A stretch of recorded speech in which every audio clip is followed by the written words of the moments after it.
안녕하십니까. 셀코TV 구독자 그리고 시청자 여러분, 오늘 셀코TV에서 새롭게 선보이는 코너입니다.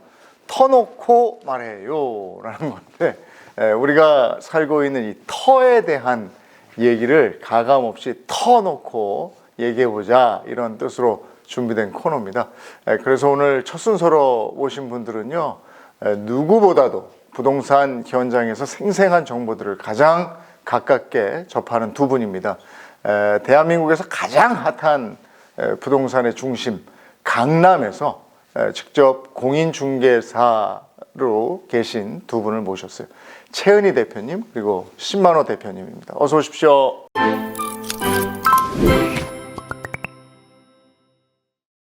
요즘 부동산 찾는 손님들 주로 어떤 분들이다, 이런 얘기 아까 나눴는데 특징들도 있을까요? 특징들?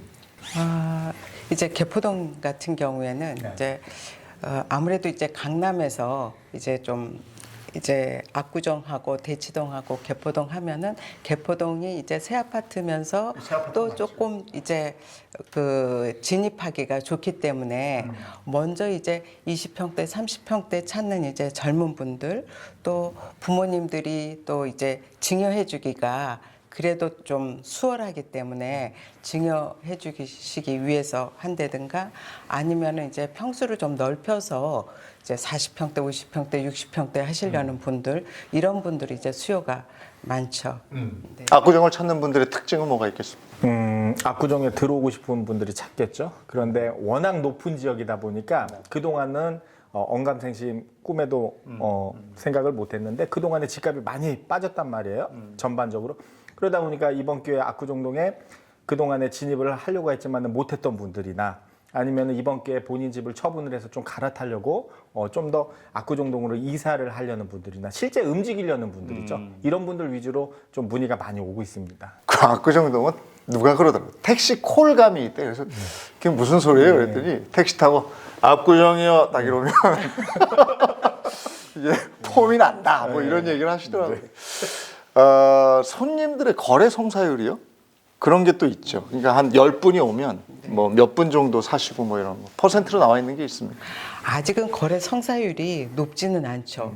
상담이 더 많지. 그래서 이제 그 작년에 이제 떨어졌던 가격을 보면서 이제 매수자들은 그 가격대가 왔으면 하는데, 사실은 이제 갭차가 매수자와 매도자의 그 호가 차이가 나다 보니까 성사율은 낮은데 이제 그래도 실수요자들은 이제 요즘 조금씩 움직이고 있다고 봐야 되겠죠. 압구정동 쪽도 성사율이 높은 건 아니죠? 성사율이 높은 지역은 아니에요. 그렇죠. 네, 우선 절대적으로 금액이 높고, 그리고 말씀드린 대로 언론을 봤을 때는 집값이 떨어졌단 말이에요. 그리고 우리 동네 우리 집 부동산 가봐도 떨어졌고, 근데 야 그러면 압구정동도 떨어졌겠지 해서 전화를 해보니까 안 떨어진 거예요. 그렇기 때문에 실제 마음은 먹고 있지만은 생각만큼 떨어지지 않은 가격에 또 실망을 하시고, 그래서 못 들어오시는 분들이 더 많다고 보시는 게 맞는 것 같습니다. 그리고 이거는 저 압구정동 같은 데는 퍼센트로 할 수가 없어요. 여기 뭐 같이 10% 떨어졌다고 해도 50억에서 10%면은 5억 떨어진 거고, 다른 곳은 또 10% 떨어지면 그 정도 액수 차이는 아니니까 여기는 액수로 봐야 되는 것 같더라고요. 예. 압구정동은 전세는 싸더라고요. 싸요. 예. 지금도 싸고 앞으로도 쌀 가능성이. 그건 오래된 있죠. 아파트라. 네, 맞습니다. 지금 트렌드가 바뀌었기 때문에 젊은 분들, 특히 젊은 고객분들 같은 경우는 동네를 보는 게 아니고 실제 사용가치, 전세는 사용가치잖아요. 그러다 보니까 새 아파트를 선호하는 게 굉장히 강합니다. 그래서 현대 아파트가 매매가는 높지만은 전세가 같은 경우는 많이 낮아졌고, 예를 들어서 30억 국민평균 35평 같은 경우가 2년 전에 최고가가 12억에서 14억 정도 했단 말이에요. 근데 지금은 6억, 7억 하니까. 예? 압구정동에 사는데 6, 7억이면 사네. 네. 일단 그냥 한번 살아볼까? 근데 절대 압구정동 전세 들어오시는 분들이 나 6억밖에 없어서 들어오는 분들 절대 아니에요. 아, 그래요? 그럼요. 그게 다른 거예요. 예. 개포동 10억이니까 압구정동 6억이니까 야, 압구정동 6억, 나 6억 있으니까 압구정 절대 그렇게 생각하시면 안 되고, 단지 전세가는 사용 가치다 보니까 오래된 만큼 쌀 수밖에 없다, 이 말씀을 드리고 싶습니다. 예. 거기가 사실 주차도 어렵고, 네, 그죠? 불편하죠. 네. 지금 솔직히 녹물 나오는데. 공사하면 괜찮습니다. 근데 전세가는 그렇다고 해서 호가를 올리거나 이러지는 않으시죠? 집주인들이. 어떻습니까? 개포동은? 그렇죠. 그러니까 이제 저희가 이제 재건축 진행을 해왔잖아요. 그러니까 재건축이 진행이 될수록 전세가는 점점 낮아지게 돼 있어요. 네. 네. 그러면 전세가율이 어느 정도나 되는 거예요? 전세가율이 압구정동 기준으로 했을 때 네. 뭐 35평 기준으로 매매가가 35억 보면은 전세가가 6억이니까 그럼 뭐 한 30%도 안 돼. 택도 없어. 개포동은 새 아파트 같은 경우에 어떻습니까? 새 아파트도 요즘 워낙 이제 전세가가 낮아져가지고 40%에서 45% 정도 수준이라고 봐야지 될 것 같아요. 그러니까 매매가가 지금 26억에서 27, 8억 이렇게 본다고 하면은 전세가가 이제 10억에서 13억으로 보면은 40에서 45% 정도. 그러면 다른 데서 생각하는 역전세난이나 뭐 이런 거는 개포동이나 압구정동은 상관이 없겠네요. 뭐 전세가를 뭐 못 돌려줘서 뭐 난리 나고 뭐 이런 건 없을 거 아니에요. 이제 개포동 같은 경우에도 이미 이제 블레스티지 또 아너힐즈 이런 단지들은 4년 전에 입주를 했거든요. 그래서 2년 전까지만 해도 전세가가 최고가였잖아요. 네. 그래서 지금 이제 2년 후가 되니까 이제 세입자들이 이제 전세가가 낮아졌으니까 이제 뭐 이사 간다 네. 이러니까 새로운 세입자를 구하기가 어려우니까 현재 살고 있는 세입자하고 조정을 해서 이제 전세가를 낮춰서 재계약을 한다든가 이제 그런 경우가 주로 많고 또 어떤 이제 드물기는 하지만 세입자가 전세 만기 됐을 때 당장 내 전세금을 내놔라. 그런데 전세가 안 나가니까 매도자가 할 수 없이 급매물로 팔아가지고 전세금을 내준 경우도 드물기는 하지만 있어요. 아, 전에 비쌀 때 전세 나간 물량은 그게 그렇게 되겠네요. 그죠? 어쨌든 내줘야 되니까. 네. 예. 근데 우리가 이제 그 집 매물을 볼 때 주로 저 같은 경우도 네이버에서 이제 가격 정해져 있는 거, 그 실거래가니 이런 거 확인하거든요. 그거 맞는 거예요? 근데 현장에 가보면 또 다르더라고요, 느낌이. 다르죠. 예. 어떻게 봐야 되는 겁니까? 네이버 자체는 공신력이 일단은 네이버 자체는 간단하게 그냥 홍보 사이트입니다. 네. 어떤 공신력이나 이런 거를 또 대변해 주는 게 아니기 때문에 홍보라는 것을 감안을 하셔야 되고요. 홍보라는 건 즉 중개업소들이 그 많은 업소들이 올리는 건데 그 상황에 따라서는 실제 내놓는 금액보다 높게 올릴 수도 있고 낮게 올릴 수도 있잖아요. 그러니까 그런 거를 잘 봐야 돼요. 그래서 네이버는 단순하게 내가 관심 있는 지역이 있으면은 흐름이나 대략적인 가격을 보시면 되는 거고요. 그 외 사이트들이 좀 더 고려할 만한 사이트들이 있거든요.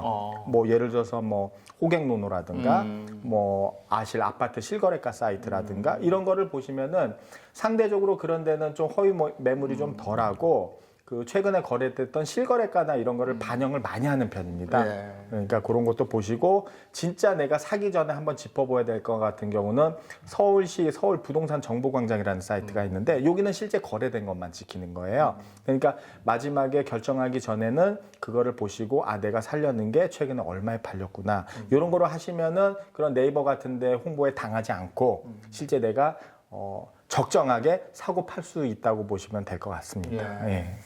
근데 이렇게 가보면 그 이제 대표님들이 가지고 있는 찐 물건이 있잖아요. 네, 있죠. 근데 그런 걸 내주고 싶은 사람이 있고, 있죠. 예, 그런 물건 안 내주잖아요, 잘. 네. 근데 어떻게 하면 그런 찐 물건을 받아갈 수 있습니까? 우선은 고객분들이 저희는 네. 그 오래 근무를 했기 때문에 네. 여기 최 대표님도 계시지만 척 보면 딱 압니다. 이분이 집을 살 분인지 안 살 분인지. 근데 보면은 그 고객분들 중에 그 타율이 높다고 해야 될까? 거래를 잘 하는 분들은 네. 공인중개사 말을 잘 듣습니다. 모르고 듣는 게 아니고 알지만은 우리 말을 듣고 내가 다른 관점이 있구나. 이분 말이 맞다는 게 저희가 얘기하다 보면 느껴지거든요. 그러면은 이런 분들은 실제 할 수 있다는 거를 저희도 알기 때문에 아무래도 진짜 물건들은 그분들이 먼저 갈 가능성이 높습니다. 근데 반면에 무슨 얘기를 해도 근데 이렇지 않습니까? 이거는 이렇지 않습니까? 하면은 저분은 벌써 본인이 사고 싶은 게 있구나. 내 얘기를 안 듣겠구나 하면은 그런 분들은 또 막상 물건이 나와도 다른 이유가 생겨서 거래를 안 하는 경우가 많습니다. 그렇기 때문에 좋은 물건을 받고 싶으시면은 공인중개사 말을 잘 들으시면 돼요. 그래요? 그러면은 좋은 물건을 받으실 수가 있고. 근데 그럴 때도 있을 것 같아요. 상승기에는 네. 내가 샀을 때보다 그냥 막 오르잖아요. 그럴 땐 고마워하지만 네. 하락기에는 네. 내가 샀을 때보다 떨어지잖아요. 네. 그럼 부동산 와서 왜 안 말렸냐고 막 이러시는 분 없어요? 아, 그런 분도 계셨죠. 그죠? 네. 네. 그런데 이제 그 2008년도 그때가 이제 그 네, 네. 이렇게 오르내림이 오르내림이 심할 심했을 때인데 매수를 하고 한 2억이 떨어졌어요. 중도금을 치르려고 하는데 그런데 또 잔금을 치르려고 했는데 매수했던 가격보다 1억이 올랐어요. 왔다 갔다 했네. 계약할 때와 중도금 할 때와 잔금 할 때가 그렇게 차이가 났던 시절도 또 그 있었죠. 매수자와 매도자의 분위기가 분위기가, 완전히 예. 왔다 갔다 했겠네요. 네. 예. 압구정동 쪽엔 특히 그런 일 많을 것 같은데. 맞습니다. 네. 네. 그 오를 때는 본인이 보던 계약금의 배액을 배상, 거기는 집값이 있기 때문에 기본 수억이란 말이에요. 네. 수억을 배액 배상하면서 해약하는 경우도 봤고요. 반대로 집값이 내릴 때는 또 수억을 계약금을 또 수억이 들어갈 거 아닙니까?